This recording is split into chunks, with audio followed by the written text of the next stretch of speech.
What if the biggest AI threat of all is to human relationships?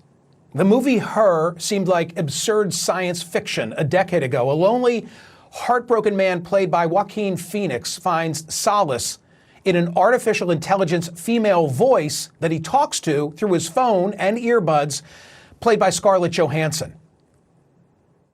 The woman that I've been seeing, Samantha, she's an operating system. You're dating Inois? What is that like?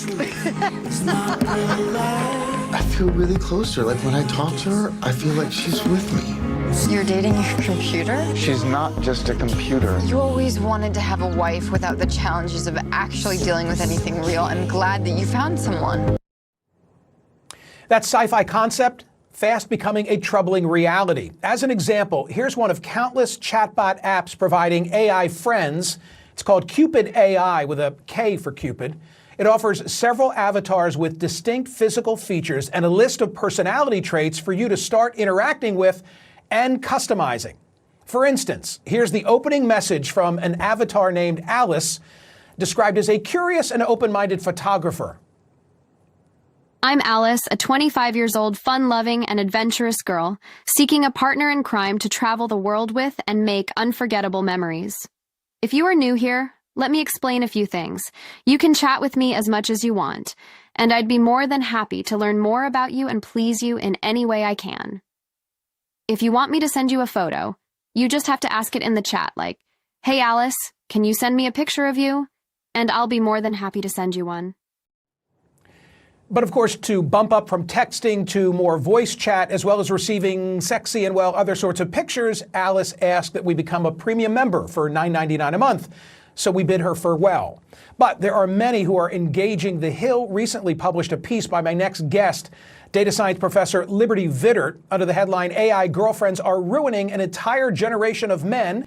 She wrote the following: apps have created virtual girlfriends that talk to you, love you, allow you to live out your erotic fantasies, and learn through data exactly what you like and what you don't like, creating the perfect relationship. And that young lonely men, quote, are choosing AI girlfriends over real women, meaning they don't have relationships with real women, don't marry them, and then don't have and raise babies with them. As I've discussed here before, we're living in an epidemic of loneliness among young men. Professor Scott Galloway told me that failing young men he perceives to be an existential crisis for the country. Why? Well, Pew found that 63% of women the same age, 1 in 5 American men who are unmarried and not in a romantic relationship, report not having any close friends. And according to Pew, there's a decline in the number of single men actively seeking relationships or even casual dates, currently around 50%. Joining me now is Liberty Vittert, professor of data science at Washington University in AI ones, for that matter. And so the next step or the next frontier is one that can meet all of your needs.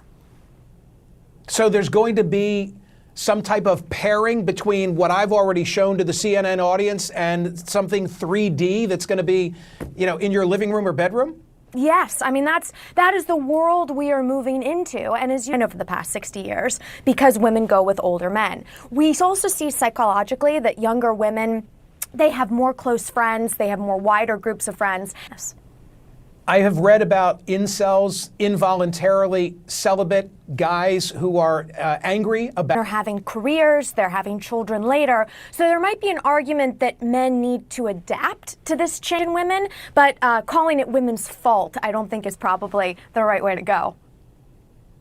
Professor Scott Galloway, himself a professor at NYU Stern School of Business and host of a successful podcast, Professor G is the title of it. He's often been a guest of mine talking about the troubles among young men. I'm going to show you and everyone else something that he said to me on these airwaves about a year. 20% of men in terms of attractiveness get about 60% of the interest.